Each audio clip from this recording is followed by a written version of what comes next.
Hello बच्चों, आज के वीडियो में हम आपको बताएंगे कि कॉमर्स क्या होता है और कॉमर्स में कैरियर ऑप्शन क्या क्या होते हैं और कौन कौन से इसमें विषय होंगे। कॉमर्स अर्थात हिंदी में इसको बोला जाता है वाणिज्य। कॉमर्स का सामान्यतः अगर हम अर्थ ज्ञात करते हैं तो सामान्यतः कॉमर्स एक ऐसा विषय होता है जो आपको व्यावहारिकता से जोड़ता है। यानी कि कॉमर्स आपको यह बताता है, यह सिखा देता है कि व्यक्ति किस प्रकार से अपने जीवन यापन के लिए क्रियाएं करता है, कौन सी आर्थिक क्रियाएं करता है, कौन सी अनार्थिक क्रियाएं करता है। और कॉमर्स आपको सिखाता है कि सीमित संसाधनों के प्रयोग द्वारा किस प्रकार आपको अधिकतम लाभ प्राप्त करने हैं। इसी के साथ कॉमर्स आपको सिखाता है कि आपके जीवन के प्रत्येक पहलू में आपको किस प्रकार प्रबंधन करना चाहिए। प्रबंधन एक ऐसा विषय होता है जो सार्वभौमिक है, प्रत्येक जगह पे उपलब्ध होता है। व्यवसायिक संस्थाओं के अंदर भी होता है, गैर व्यवसायिक संस्थाओं के अंदर भी होता है, यहां तक कि हमारे निजी जीवन के अंदर भी प्रबंधन शामिल होता है। तो कॉमर्स हमें क्या सिखाता है सर? कॉमर्स हमें व्यावहारिक ज्ञान के बारे में सिखाता है। कॉमर्स हमें सिखाता है सीमित संसाधनों द्वारा अधिकतम लाभ किस प्रकार प्राप्त किया जाए। कॉमर्स हमें सिखाता है प्रत्येक जीवन के पहलू में किस प्रकार प्रबंधन किया जाए। और कॉमर्स हमें सिखाता है किस प्रकार व्यक्ति अपने जीवन यापन के लिए विभिन्न प्रकार की क्रियाएं संपादित करता है। अब कॉमर्स के अगर हम कैरियर ऑप्शन की बात करें तो कॉमर्स के कैरियर ऑप्शन को हम दो भागों में विभाजित कर सकते हैं, पेशागत ऑप्शन और गैर पेशागत ऑप्शन। पेशागत ऑप्शन में आपके कॉमर्स से रिलेटेड प्रोफेशनल कोर्सेज आते हैं। फॉर एग्जांपल सीए, जिसे हम चार्टर्ड अकाउंटेंट बोलते हैं, सीएस कंपनी सेक्रेटरी कोर्स होता है, CMA cost and management accounting का कोर्स होता है। इसी के साथ एमबीए, और एमबीए को ग्रेजुएशन लेवल पे हम बात करें तो एक बीबीए होता है, तो बीबीए प्लस एमबीए भी आप कर सकते हैं। और इसी के अलावा आप अपना कैरियर डिजाइनिंग फील्ड में भी आप अपना कैरियर बना सकते हैं, एनिमेशन फील्ड में भी आप अपना कैरियर बना सकते हैं। तो ये सब प्रोफेशनल कोर्सेज में आ जाते हैं। इसी के अलावा अगर गैर पेशागत कैरियर ऑप्शन की बात करें तो गवर्नमेंट और नॉन गवर्नमेंट जितनी भी जॉब होती हैं, जितनी भी सर्विसेज हैं, गवर्नमेंट सर्विसेज और नॉन गवर्नमेंट सर्विसेज, सब में एक कॉमर्शियल अपना कैरियर चूज कर सकता है, एक्सेप्ट जहां पे आपकी टेक्निकल जॉब होती है वहां पे नहीं कर सकता। टेक्निकल का मीनिंग जहां पे अनिवार्य होता है फिजिक्स और केमिस्ट्री, वहां पे एक कॉमर्शियल अपना कैरियर चूज नहीं कर सकता है। इसके अलावा अकाउंटिंग फील्ड में है या अदर एडमिनिस्ट्रेटिव फील्ड में हर प्रकार की जॉब में अपना कैरियर चूज कर सकता है। तो अब हम बात करेंगे कि इसका मीनिंग ये हुआ कि सर एक कॉमर्शियल प्रत्येक सरकारी और गैर सरकारी व्यवसाय के अंतर्गत या सरकारी और गैर व्यवसायिक सर्विसेज के अंतर्गत अपना कैरियर बना सकता है। तो प्रोफेशनल कोर्सेज हैं CA, CS, CMA, BBA, MBA. इसके अलावा भी और भी बहुत सारे प्रोफेशनल कोर्सेज होते हैं। और गवर्नमेंट जॉब और नॉन गवर्नमेंट जॉब भी एक कॉमर्शियल कर सकता है, जिसके लिए वो अपना कैरियर चूज कर सकता है कॉमर्शियल जॉब में और नॉन कॉमर्शियल जॉब में, एक्सेप्ट टेक्निकल जॉब। अब हम बात करेंगे कॉमर्स में विषय कौन कौन से होते हैं। सर कॉमर्स में विषय होते हैं अकाउंटेंसी,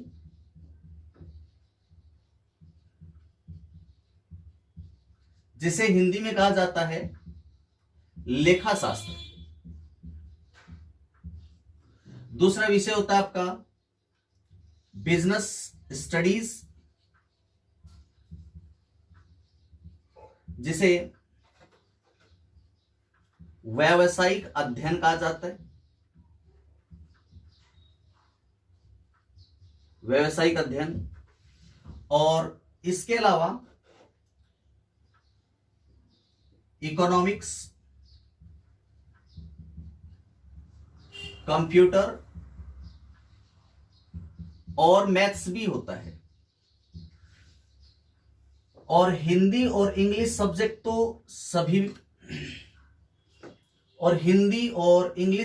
तो सभी में फैकल्टीज में होते हैं, हिंदी एंड इंग्लिश। ये तो आर्ट, साइंस और कॉमर्स सभी फैकल्टीज में होते हैं। तो कॉमर्स सब्जेक्ट की बात करें तो अकाउंटेंसी यानी लेखा शास्त्र है, बिजनेस स्टडीज व्यवसायिक अध्ययन होगा, इकोनॉमिक्स जिसे हम क्या कहते हैं अर्थशास्त्र कहते हैं, कंप्यूटर विषय होता है और मैथ्स भी होता है। तो आपको इकोनॉमिक्स, कंप्यूटर और मैथ्स इनमें से किसी एक विषय का चुनाव करना होता है। या तो आप इकोनॉमिक्स ले सकते हैं, या आप कंप्यूटर ले सकते हैं, या आप मैथ्स भी ले सकते हैं। अकाउंटेंसी विषय की हम बात करें तो हमारा टॉपिक रहेगा सर अकाउंटेंसी रहेगा। तो अकाउंटेंसी का मीनिंग होता है कि व्यापार में या व्यवसाय में जो लेन देन होते हैं उन लेन देनों को किस प्रकार से अपन लेखा पुस्तकों में लिखते हैं, इस चीज से संबंधित क्रमबद्ध ज्ञान प्रदान करता है हमें कौन, लेखा शास्त्र प्रदान करता है। व्यवसायिक अध्ययन में हम व्यवसाय के विभिन्न प्रकारों को और प्रबंधन को और व्यवसाय के विभिन्न कानूनों की जानकारी इसके अंतर्गत प्राप्त करते हैं। क्या प्राप्त करते हैं सर, व्यवसायिक अध्ययन हमें क्या क्या सिखाता है। व्यवसायिक अध्ययन हमें व्यवसाय की जानकारी देता है कि व्यवसाय क्या होता है, व्यवसाय कितने प्रकार से हो सकता है, व्यवसाय के कितने प्रारूप होते हैं। व्यवसाय हमें प्रबंधन के बारे में सिखाता है। व्यवसायिक अध्ययन बताता है हमें कि किस प्रकार एक व्यवसायिक संस्था को अपने व्यापार का प्रबंधन करना चाहिए, मैनेजमेंट किस टाइप से किस तरह से करना चाहिए, हमें कौन सिखाता है सर, व्यवसायिक अध्ययन सिखाता है। व्यवसायिक अध्ययन हमें व्यवसाय से संबंधित विभिन्न कानूनों की जानकारी देता है कि कौन कौन से विभिन्न कानून है व्यवसाय से संबंधित, उनकी जानकारी भी हमें व्यवसायिक अध्ययन देता है। अगर हम अर्थशास्त्र विषय की बात करते हैं तो अर्थशास्त्र विषय हमें सिखाता है कि सीमित संसाधनों द्वारा किस प्रकार से अधिकतम लाभ की प्राप्ति की जा सकती है। और कंप्यूटर और मैथ्स के बारे में आई थिंक आप सब लोग जानते हैं कि कंप्यूटर और मैथ्स क्या होते हैं। अब चलिए बात करते हैं हम अपने टॉपिक पर। हमारा जो टॉपिक रहने वाला है वो रहने वाला है लेखा शास्त्र। तो आज हम लेखा शास्त्र विषय पे कुछ चर्चा करेंगे। बस लेखा शास्त्र का आज सामान्य परिचय क्या होता है इसके संबंध में हम जानकारी आपको देने वाले हैं। तो देखिए लेखा शास्त्र क्या है। लेखा शास्त्र इंग्लिश में क्या कहा जाता है सर, इसे इंग्लिश में अकाउंटेंसी कहा जाता है।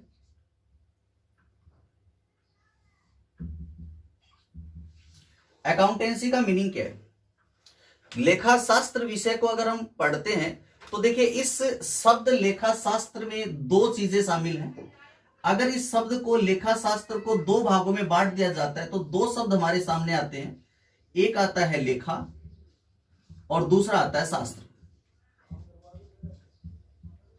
तो लेखा शास्त्र शब्द हमें क्या सिखाता है सर, लेखा शास्त्र शब्द हमें सिखाता है कि लेखा से संबंधित यानी लेखांकन का जो क्रमबद्ध ज्ञान होगा, लेखांकन से संबंधित क्रमबद्ध ज्ञान, एक ऐसा शास्त्र या एक ऐसा सिस्टमेटिक नॉलेज जो हमें बताएगा कि किस प्रकार से आपको लेखा पुस्तकों को अपने व्यापार में रखना है, जो आपको बताएगा कि किस प्रकार से आप लेखा पुस्तकों में व्यवसायिक लेन देनों को दर्ज करेंगे और किस प्रकार से विभिन्न व्यापारिक लेन देनों को आपको लेखा पुस्तकों में दर्ज करना है, आपको सिखाता है लेखा शास्त्र से।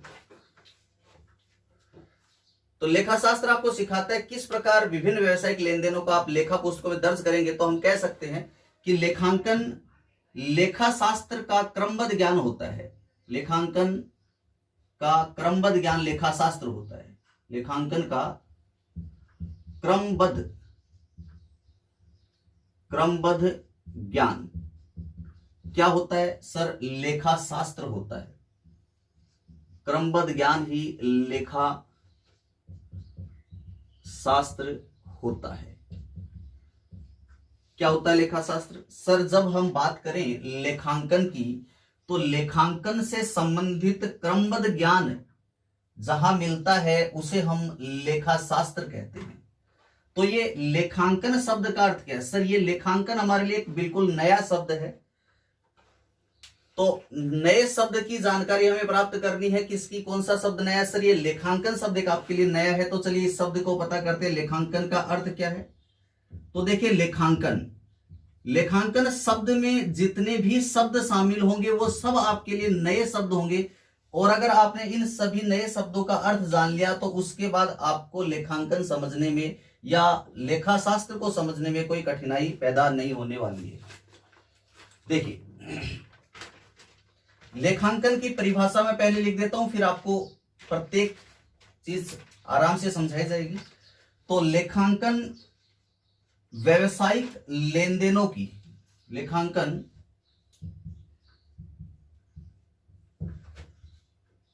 व्यावसायिक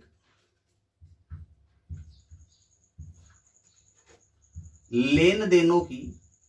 अब ये जो लेन देन होते हैं इनको क्या कहते हैं सर? इनको व्यवहार भी कह सकते हैं। तो व्यावसायिक लेन देनों की पहचान,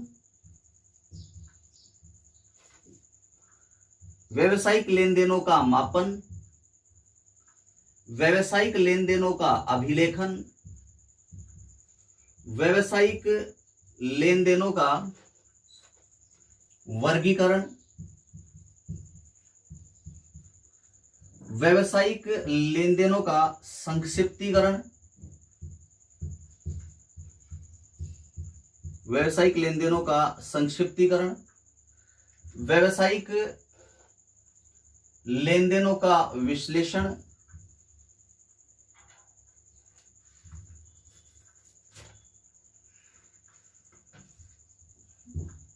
व्यावसायिक लेन देनों का विश्लेषण, व्यावसायिक लेन देनों का संप्रेषण, संप्रेषण की प्रक्रिया है। क्या लिखा गया? लेखांकन क्या है सर? लेखांकन व्यावसायिक लेन देनों की पहचान, मापन, अभिलेखन, वर्गीकरण, संक्षिप्तीकरण, विश्लेषण और संप्रेषण की एक प्रक्रिया होती है। अर्थात इसमें बताया गया कि लेखांकन एक प्रक्रिया है। इस प्रक्रिया के अंतर्गत सबसे पहले व्यवसाय के लेन देनों की पहचान की जाती है, फिर उन लेन देनों का मुद्रा में मापन किया जाता है, फिर उनको लेखा पुस्तकों में दर्ज किया जाता है। उसके बाद एक प्रकार के व्यवहार का एक अलग से ग्रुप बनाया जाता है, यानी वर्गीकरण किया जाता है। उसके बाद पूरे वर्ष के अंदर आपने जो भी लेखांकन व्यवहार किए हैं उन सभी लेखांकन व्यवहारों का संक्षिप्तीकरण करके लाभ हानि की जानकारी ज्ञात की जाती है, उसे संक्षिप्तीकरण कहते हैं। और संक्षिप्तीकरण करके हमने जो स्टेटमेंट्स बनाए हैं, जो आपने संक्षिप्तीकरण रिपोर्ट तैयार की है, उस रिपोर्ट का विश्लेषण किया जाता है और विश्लेषण करके हम ज्ञात करते हैं कि व्यावसायिक संस्था की वित्तीय स्थिति किस प्रकार की है। और उसके बाद जो संक्षिप्तीकरण जो रिपोर्ट होती है, संक्षिप्तीकरण रिपोर्ट को हम लेखांकन सूचनाओं के उपयोगकर्ताओं तक संप्रेषित कर देते हैं। इस संपूर्ण प्रक्रिया को क्या कहा जाता है? लेखांकन कहा जाता है। चलिए मैं आपको प्रत्येक शब्द का एक अलग अलग प्रत्येक शब्द को अच्छे से एक्सप्लेन कर देता हूं। यहां देखिए, इस परिभाषा को समझने के लिए हम एक एग्जांपल लेते हैं। व्यवसायिक लेन देनों की पहचान की जाती है। देखिए, जब भी व्यवसाय में कोई लेन देन होता है, लेन देन का मतलब कोई भी व्यवहार होता है, किसी भी प्रकार का व्यवहार हो, तो जब भी कोई लेन देन होगा तो ये जो लेन देन या व्यवहार होते हैं, लेन देन या व्यवहार होते हैं व्यापार में, ये व्यवहार दो प्रकार के व्यवहार होते हैं। लेन देन या व्यवहार कह दो, व्यवहार दो प्रकार के होते हैं। एक तो वित्तीय व्यवहार होते हैं, एक गैर वित्तीय व्यवहार होते हैं। अच्छा बताओ, वित्तीय व्यवहार कौन से हैं? सर, वित्तीय व्यवहार वे व्यवहार होते हैं जिन व्यवहारों को मुद्रा में मापन किया जा सकता है।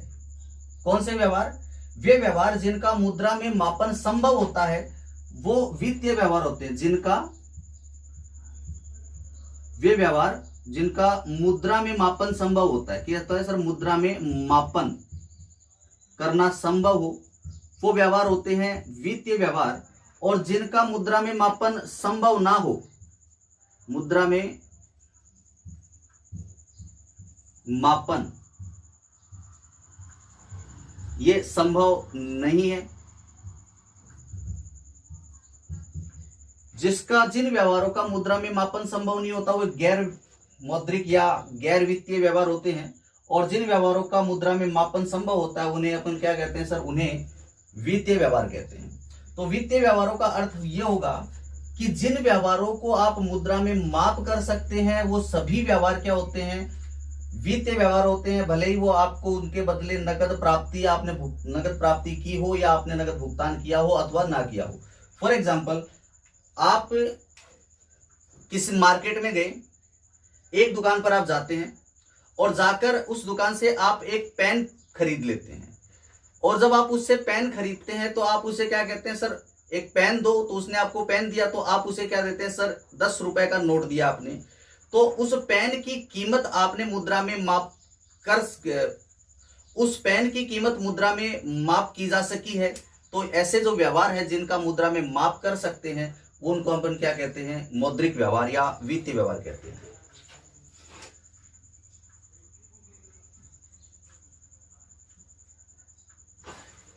वित्तीय व्यवहारों का अर्थ होगा वे व्यवहार जिनका अपन मुद्रा में मापन संभव कर सकते हैं। वित्तीय व्यवहार वे व्यवहार होते हैं जिनका मुद्रा में मापन संभव होता है, अर्थात वे व्यवहार जिनका एक मौद्रिक मूल्य हम बता सकते हैं, वे सभी व्यवहार क्या होते हैं, वित्तीय व्यवहार होते हैं। और वे व्यवहार जिनका मुद्रा में मापन संभव नहीं होता है, वो कौन से व्यवहार होते हैं, वो गैर वित्तीय व्यवहार होते हैं। सपोज कीजिए कि आप एक बिजनेसमैन हैं और आपके बिजनेस में कोई कस्टमर आपके पास आता है और आप उस कस्टमर को 1 लाख रुपीज का गुड्स सेल कर देते हैं। आप क्या करते हैं, सर उसको आप विक्रय कर देते हैं 1 लाख रुपए के सामान का। तो जो आपने वस्तु का विक्रय किया है, जो आपने माल का विक्रय किया है, इस विक्रय के व्यवहार का मुद्रा में मापन संभव है कि नहीं है? बिल्कुल है। जब आप उसको गुड्स बेचोगे, माल बेचोगे अपने कस्टमर को, तो उससे आपको कुछ न कुछ धन की प्राप्ति होगी। तो इसका मतलब कितना धन प्राप्त होगा उसकी आप मुद्रा में मापन कर सकते हैं। सर 1 लाख रुपए का सामान बेचा गया, या 90,000 रुपए का माल बेचा गया, या 10,000 रुपए का माल बेचा गया, या 10 लाख रुपए का माल बेचा गया, तो आप विक्रय के व्यवहार को मुद्रा में मापन कर सकते हैं। इसी प्रकार आपने माल क्रय किया है तो उसका भी मुद्रा में मापन संभव हो सकता है। आपने अपने कर्मचारियों को वेतन का भुगतान किया, यानी सैलरी का भुगतान किया, तो इनका भी मुद्रा में मापन संभव हो सकता है। तो इस प्रकार कोई भी व्यवहार जो आपके व्यवसाय में कोई भी व्यवहार होता है जिसका मुद्रा में मापन संभव होता है, उन्हें हम बोलते हैं वित्तीय व्यवहार। लेकिन व्यवसाय में कुछ व्यवहार ऐसे भी होते हैं जिनका मुद्रा में मापन नहीं किया जा सकता है। फॉर एग्जाम्पल आप ये मानिए कि आप एक फैक्ट्री चला रहे हैं, आप एक फैक्ट्री के ओनर हैं, एक फैक्ट्री के मालिक हैं, और आपकी फैक्ट्री में काम करने वाले जितने भी वर्कर्स हैं वो सारे वर्कर क्या कर देते हैं, हड़ताल कर देते हैं, यानी कि स्ट्राइक पर चले जाते हैं। तो इस प्रकार की जो आपके व्यापार में घटना हुई है, व्यवहार या ये घटना जो आपके व्यवहार में हुई है, व्यापार में हो रही है, ये घटना आपकी गैर वित्तीय घटना होगी। इस घटना का मौद्रिक मूल्यांकन करना संभव नहीं होता है। अर्थात वो घटनाएं या वो व्यवहार जिनका मुद्रा में मापन संभव नहीं है, वो गैर वित्तीय व्यवहार हैं, और जिनका मुद्रा में मापन संभव होता है वो सारे कौन से हैं, वित्तीय व्यवहार होते हैं। अब जो वित्तीय व्यवहार, जो गैर वित्तीय व्यवहार है, इनको लेखांकन में शामिल नहीं किया जाता। अर्थात केवल लेखा पुस्तकों में उन्हीं व्यवहारों को दर्ज किया जाता है जिनका मुद्रा में मापन संभव होता है। अर्थात गैर वित्तीय व्यवहार को हम लेखांकन प्रक्रिया के अंतर्गत शामिल नहीं करते हैं। तो जब भी हमारे व्यावसायिक लेन देन या व्यवसाय में कोई घटनाएं होती हैं, तो लेन देनों और घटनाओं की पहचान की जाती है कि वो जो लेन देन और घटनाएं हो रही हैं, वो लेन देन और घटनाएं वित्तीय प्रकृति की है या गैर वित्तीय प्रकृति की है। अगर वो वित्तीय प्रकृति की है तो इनको लेखांकन प्रक्रिया में शामिल करेंगे, अगर गैर वित्तीय प्रकृति के तो इनको लेखांकन प्रक्रिया में शामिल नहीं की जाती है। तो सबसे पहली लेखांकन प्रक्रिया के अंतर्गत हमने पहला काम किया कि सर हमने पहचान की लेन देनों की, और इस पहचान में जो वित्तीय व्यवहार थे उनको हमने लेखांकन प्रक्रिया में शामिल किया और गैर वित्तीय को हमने छोड़ दिया। अब इसके बाद हम बात करेंगे मापन करना।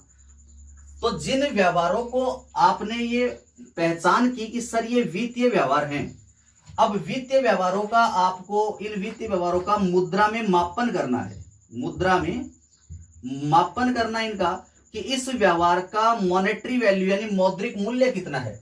अर्थात जैसे आपने कहा कि सर हमने माल का विक्रय किया, माल का विक्रय किया, तो अब माल का विक्रय किया इसका मतलब ये आपका एक वित्तीय व्यवहार, क्योंकि जब भी आप माल का विक्रय करोगे तो धन का आवागमन होगा, धन आपके पास आएगा, यानी कि वित्तीय व्यवहार होगा। तो अब आपको ये बताना पड़ेगा कि जब आपने माल का विक्रय किया है तो ये माल का विक्रय जो आपने किया है इसका मौद्रिक मूल्य कितना है, अर्थात कितने रुपए का माल आपने विक्रय किया। सर हमने 10,000 रुपए का माल विक्रय कर दिया, तो आपके इस व्यावसायिक व्यवहार का यानी माल के विक्रय का जो मौद्रिक मूल्य 10,000 निर्धारित हो गया। आपने कहा कि सर हमने अपने कर्मचारियों को वेतन का भुगतान किया, तो वेतन का भुगतान किया इसका मतलब आपने उन्हें कुछ धन दिया होगा।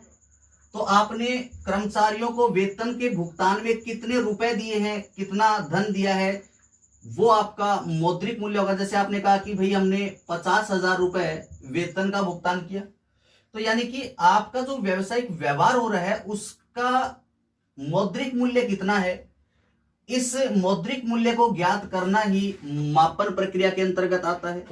इसका अर्थ यह हुआ कि सबसे पहले हमें व्यवसायिक लेन देनों की पहचान करनी है, और पहचान करते समय जो वित्तीय प्रकृति के लेन देन होंगे उनको हमें लेखांकन प्रक्रिया में शामिल करना है। फिर इन वित्तीय प्रकृति के लेन देनों का हमें मुद्रा में मापन करना है कि ये जो लेन देन हुआ इस लेन देन का रुपए कितना है, इसका मौद्रिक मूल्य कितना है। इसके बाद मुद्रा में मापन करने के बाद जो ये वित्तीय प्रकृति के लेन देन थे, इन लेन देनों को हम अभिलेखित करेंगे। अभिलेखित करने का मतलब होता है कि लेखांकन की जो प्रारंभिक पुस्तकें होती हैं उन प्रारंभिक पुस्तकों में व्यवहारों को दर्ज करना अभिलेखन होता है। अभिलेखन का अर्थ क्या है सर? अभिलेखन का अर्थ होगा, अभिलेखन का अर्थ होगा लेन देनों को लेखा पुस्तकों में दर्ज करना। लेखा पुस्तकों में दर्ज करना ही क्या कहलाता है? अभिलेखन कहलाता है। तो सबसे पहले आपको व्यवसायिक लेन देनों की पहचान करनी है। पहचान के अंतर्गत आपको वित्तीय लेन देनों को लेना होगा, और वित्तीय लेन देनों का मुद्रा में मापन करेंगे कि उसका वित्तीय लेन देन का मौद्रिक मूल्य कितना है, और मौद्रिक मूल्य के साथ हम इस वित्तीय लेन देन को प्रारंभिक लेखा पुस्तकों में क्या करेंगे? दर्ज करेंगे। तो लेखा पुस्तकों में दर्ज करने का मतलब कौन सी लेखा पुस्तकों में दर्ज करेंगे सर? प्रारंभिक लेखा पुस्तकों में दर्ज करेंगे। प्रारंभिक लेखा पुस्तकों का अर्थ होगा वे लेखा पुस्तकें जिनमें व्यवहार प्रतिदिन दैनिक आधार पर लिखे जाते हैं, वो प्रारंभिक लेखा पुस्तकें होती हैं। इन प्रारंभिक लेखा पुस्तकों में दो लेखा पुस्तकों को शामिल किया जाता है। एक होता है जर्नल, जिसे हिंदी में रोजनामचा कहा जाता है, रोजनामचा। दूसरा होता है सहायक बही, सहायक बहियां। सहायक बही अर्थात ये होती है सब्सिडरीज बुक बोलते हैं इंग्लिश में इनको।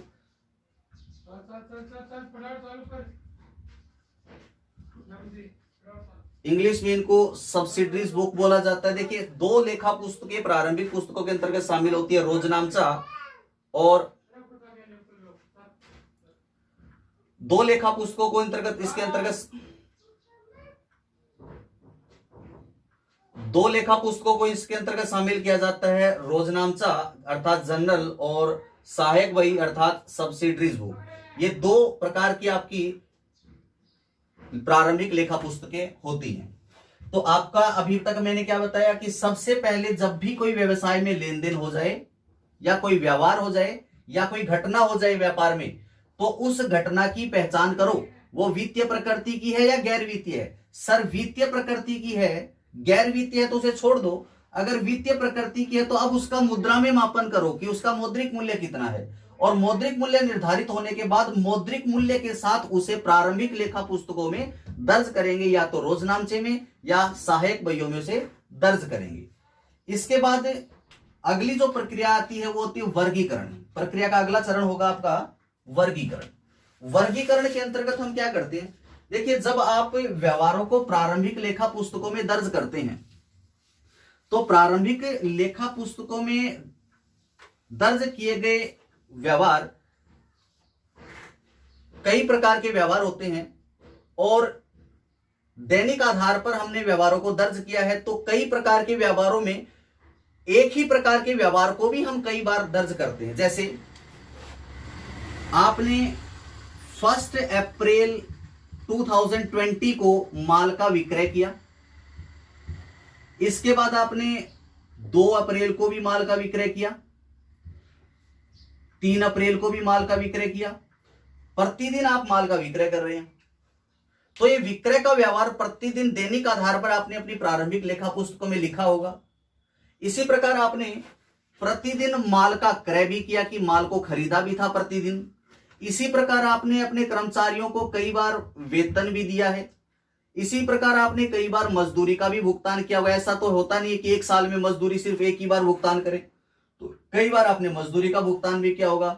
अपने माल को लाने अथवा ले जाने के संबंध में आपने कई बार किराया भी भुगतान किया होगा। तो ये व्यवहार जो है कई प्रकार के व्यवहार हैं, कई प्रकार के व्यवहारों को लेखा पुस्तकों में दर्ज करते हैं, लेकिन एक प्रकार के व्यवहार को भी आप कई बार दर्ज करते हैं।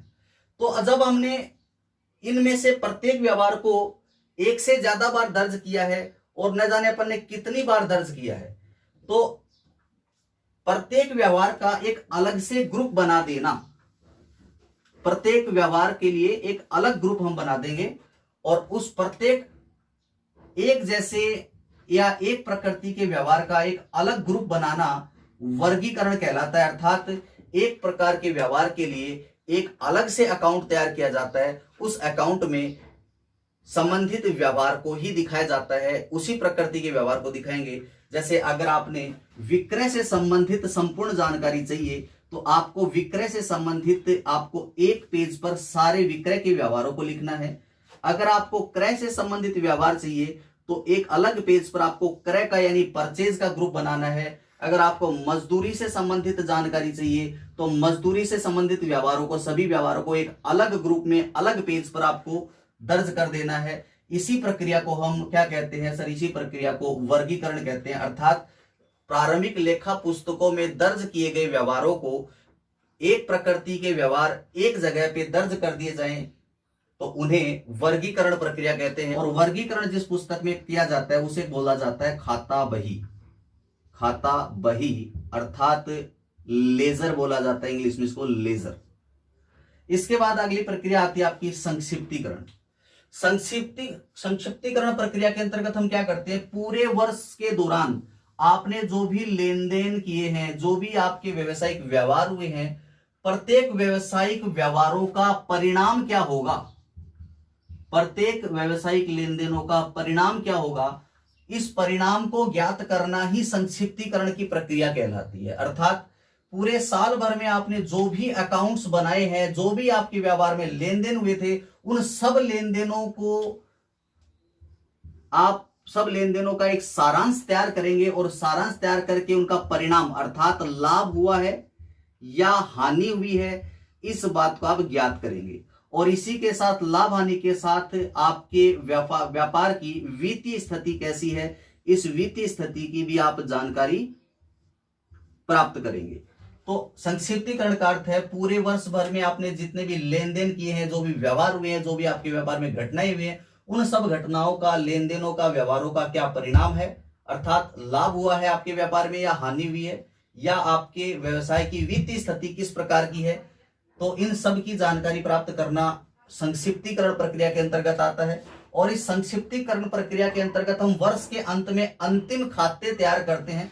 इन सब की जानकारी प्राप्त करने के लिए वर्ष के अंत में क्या तैयार किया जाता है सर? वर्ष के अंत में अंतिम खाते तैयार किए जाते हैं। क्या तैयार किया जाता है सर? वर्ष के अंत में अंतिम खाते तैयार किए जाते हैं। और आपको ये मैं बता देता हूं कि अंतिम खाते का अर्थ क्या है। अंतिम खाते का अर्थ ये व्यापार के लिए अंतिम नहीं है, ये इस वर्ष के लिए अंतिम है। तो ये अंतिम खातों को हम तैयार करेंगे और इन अंतिम खातों के अंतर्गत पहला बनेगा व्यापार एवं लाभ हानि खाता। सबसे पहला कौन सा बनेगा सर? व्यापार एवं लाभ हानि खाता बनेगा। दूसरा चिट्ठा अर्थात स्थिति विवरण। चिट्ठा अर्थात स्थिति विवरण भी तैयार होगा। ये जो स्थिति विवरण होता है, ये स्थिति विवरण आपको बताता है कि आपके बिजनेस के पास प्रॉपर्टी कितनी है और आपके बिजनेस की लायबिलिटी कितनी है। अर्थात आपके बिजनेस के पास प्रॉपर्टी कितनी है, कितना पैसा आपको लोगों से लेना है और कितना पैसा आपको लोगों को देना है। यह होती है आपकी वित्तीय स्थिति, और इस वित्तीय स्थिति को आपका स्थिति विवरण प्रकट करता है। आपके व्यवसाय को लाभ हुआ है अथवा हानि हुई है, इसको प्रकट करने वाला जो विवरण होता है वो व्यापार एवं लाभ हानि खाता होता है। अब आप इन संक्षिप्तीकरण रिपोर्ट को विश्लेषित करेंगे। इसके बाद संक्षिप्तीकरण के बाद ये इसको क्या करेंगे, सब विश्लेषित करेंगे। विश्लेषित करने का अर्थ यह है कि आपने अपने वित्तीय परिणामों की जानकारी प्राप्त की या वित्तीय स्थिति की जानकारी प्राप्त की। आप अकाउंट्स की डिफरेंट टाइप्स की टेक्निक्स को यूज करके आप ये पता करेंगे कि आपकी वित्तीय स्थिति वास्तव में मजबूत स्थिति में है या कमजोर स्थिति में है। इसके बाद संप्रेषण प्रक्रिया के अंतर्गत हम क्या करते हैं, जो आपके अंतिम रिपोर्ट होती है, इन अंतिम रिपोर्ट को अकाउंटिंग यूजर्स तक कम्युनिकेट कर देते हैं। अर्थात जो आपके लेखा पुस्तकों में इंटरेस्टेड पार्टीज हैं, यानी कि आपके लेखा पुस्तकों के जो उपयोगकर्ता हैं, उन उपयोगकर्ताओं तक आप इस संक्षिप्तीकरण और विश्लेषित रिपोर्ट को पहुंचा देते हैं, ताकि लेखा पुस्तकों के उपयोगकर्ता इन विश्लेषित और संक्षिप्त रिपोर्ट के आधार पर अपने भविष्य के लिए निर्णय ले सकें। अब प्रश्न ये उठता है कि सर, व्यवसाय के लेखा पुस्तकों के उपयोगकर्ता कौन कौन होते हैं। तो सबसे पहले मैं आपको बता देता हूं, व्यवसाय के उपयोगकर्ताओं को दो भागों में बांटा जाता है। जो उपयोगकर्ताओं में पहला होता है आंतरिक उपयोगकर्ता और दूसरे होते हैं बाह्य उपयोगकर्ता। हमें क्या करना होता है सर, जो संक्षिप्तीकरण और विश्लेषित जो रिपोर्ट होगी वो लेखा पुस्तकों के उपयोगकर्ताओं तक हमें पहुंचानी है, उन्हें संप्रेषित करनी है। और ये उपयोगकर्ता कौन कौन होते हैं सर, आंतरिक हो सकते हैं और बाह्य हो सकते हैं। आंतरिक उपयोगकर्ताओं में बता देता हूं, सबसे पहले व्यवसाय का जो स्वामी होता है, व्यवसाय का मालिक होता है, वो लेखा पुस्तकों का आंतरिक उपयोगकर्ता होता है। अब व्यवसाय का मालिक अपनी लेखा पुस्तकों से क्या जानकारी प्राप्त करना चाहेगा, अपने लाभ हानि और वित्तीय स्थिति की जानकारी प्राप्त करना चाहेगा कि उसे लाभ हो रहा है अथवा किसी हानि हो रही है, और अपनी वित्तीय स्थिति और लाभ हानि की जानकारी प्राप्त करके ये स्वामी जो है अपने भविष्य के लिए निर्णय लेगा। इसी के बाद बाह्य उपयोगकर्ताओं का एक एग्जांपल दे देता हूं आपको। बाह्य उपयोगकर्ताओं में बहुत सारे बाह्य उपयोगकर्ता होते हैं, जैसे गवर्नमेंट हो गया। गवर्नमेंट भी व्यवसाय का एक उपयोगकर्ता होता है। तो व्यवसाय की जो लेखा पुस्तकें होती हैं उनका बाह्य उपयोगकर्ताओं में गवर्नमेंट का नाम लिया जाता है। गवर्नमेंट हमारे व्यवसाय से क्या चाहता है सर, ये हमारे से टैक्स चाहता है। तो गवर्नमेंट जब टैक्स चाहता है तो हमें गवर्नमेंट को इंफॉर्मेशन देना होगा कि हमारी इनकम कितनी है, हमारे खर्चे कितने हैं, जिसके आधार पर इनकम टैक्स की गणना होगी। गवर्नमेंट हमसे क्या लेगा सर, टैक्स में एक टैक्स और लेगा, GST, goods and service tax भी वसूल करेगा। तो जीएसटी जो सामान्य रूप से लगाया जाता है, ये माल के विक्रय पर लगाए जाने वाला टैक्स होता है, और माल के विक्रय में भी आपने जितना मूल्य बढ़ा दिया है उस बढ़े हुए मूल्य पर ये जीएसटी लगता है। तो आपको गवर्नमेंट को आपके क्रय और विक्रय से संबंधित जानकारी भी देनी होगी, जिससे कि आपकी जीएसटी की कैलकुलेशन की जा सके। इसी के साथ और भी काफी उपयोगकर्ता होते हैं, जिनको हम नेक्स्ट वीडियो में पढ़ेंगे। आज मैंने आपको बताया है लेखांकन का एक सामान्य परिचय मैंने आपको दिया है। सामान्यतः लेखांकन क्या होता है सर, लेखा शास्त्र जो लेखांकन का क्रमबद्ध ज्ञान है, और ये लेखांकन का अर्थ होता है एक ऐसी प्रक्रिया जिसमें जब भी कोई व्यवसायिक लेन देन होगा तो सबसे पहले उस व्यवसायिक लेन देन की पहचान की जाएगी कि वो वित्तीय है या गैर वित्तीय है। अगर गैर वित्तीय व्यवहार है तो उसे छोड़ दिया जाता है, और वित्तीय प्रकृति का व्यवहार है तो उसे लेखांकन प्रक्रिया में शामिल करके उस वित्तीय प्रकृति के व्यवहार का मापन मुद्रा में किया जाता है। और मुद्रा में मापन करने के बाद जो व्यवसायिक लेन देन होगा उसे मौद्रिक मूल्य के आधार पर लेखा पुस्तकों में दर्ज किया जाएगा, और लेखा पुस्तकों में दर्ज करने के बाद एक प्रकृति के व्यवहारों का एक अलग से ग्रुप बना देना वर्गीकरण प्रक्रिया के अंतर्गत आता है। और वर्ष के अंत में आप पूरे वर्ष भर में जितने भी लेन देन किए हैं उन लेन देनों का एक संक्षिप्त रिपोर्ट तैयार करेंगे, जो आपको व्यवसाय के परिणामों की जानकारी देगा, अर्थात व्यवसायिक लाभ हानि और वित्तीय स्थिति की जानकारी देगा। इसके लिए आप अपने अंतिम खाते तैयार करेंगे, जो आपके व्यापार के लाभ हानि की जानकारी देंगे और वित्तीय स्थिति की जानकारी देंगे। तो अंतिम खातों में व्यापार खाता एवं लाभ हानि खाता आएगा, और वित्तीय स्थिति की जानकारी के लिए आप स्थिति विवरण या चिट्ठा तैयार करेंगे। इसके बाद ये जो संक्षिप्त रिपोर्ट है इसकी आप विश्लेषण, संक्षिप्त रिपोर्ट का विश्लेषण करेंगे और विश्लेषण करके आप ये ज्ञात करेंगे कि आपने जो लाभ हानि और वित्तीय स्थिति ज्ञात की है, ये आपके व्यवसाय की जो वित्तीय स्थिति है इसकी ये किस प्रकार की वित्तीय स्थिति है, आपकी कमजोर वित्तीय स्थिति है या फिर मजबूत है आपके व्यापार की वित्तीय स्थिति, जिसके आधार पर आप निर्णय ले सकते हैं। इसके बाद ये विश्लेषित और संक्षिप्तीकरण की जो रिपोर्ट होती है ये अपन बाह्य या आंतरिक किसी भी प्रकार के उपयोगकर्ताओं तक, अर्थात लेखांकन पुस्तकों के जो उपयोगकर्ता होते हैं उन उपयोगकर्ताओं तक विश्लेषित और संक्षिप्तीकरण रिपोर्ट को आप संप्रेषित कर देते हैं। और उपयोगकर्ताओं का अर्थ मैंने आपको बताया है कि उपयोगकर्ताओं में आंतरिक उपयोगकर्ता होते हैं, 3 प्रकार के होते हैं। आंतरिक उपयोगकर्ताओं में 3 लोग होते हैं, एक व्यवसाय का स्वामी होता है, एक प्रबंधन करने वाला प्रबंधक होता है और दूसरा व्यवसाय के कर्मचारी। ये 3 लोग आंतरिक उपयोगकर्ताओं में शामिल होते हैं। इसके अलावा जो जितने भी लोग हमारे लेखांकन पुस्तकों के उपयोगकर्ता होते हैं, जैसे गवर्नमेंट हो गया या आपके लेनदार जिसको आपको पैसे देने हैं, या आपने जिन लोगों से उधार पैसा या उधार में माल खरीदा था वो भी आपकी लेखा पुस्तकों के जो है उपयोगकर्ता हो सकते हैं। तो आंतरिक और बाह्य उपयोगकर्ताओं तक जो आपकी संक्षिप्तीकरण और विश्लेषित रिपोर्ट है उसको पहुंचा देना, संप्रेषित कर देना, संप्रेषण प्रक्रिया के अंतर्गत आता है। तो यह था आपका लेखांकन का सामान्य परिचय। नेक्स्ट वीडियो में हम डिटेल में लेखांकन को डिस्कस करेंगे। आज मैंने सिर्फ आपको इसका एक सामान्य परिचय बताया है। तो मिलते हैं नेक्स्ट वीडियो में लेखांकन के टॉपिक के साथ। Thank you very much.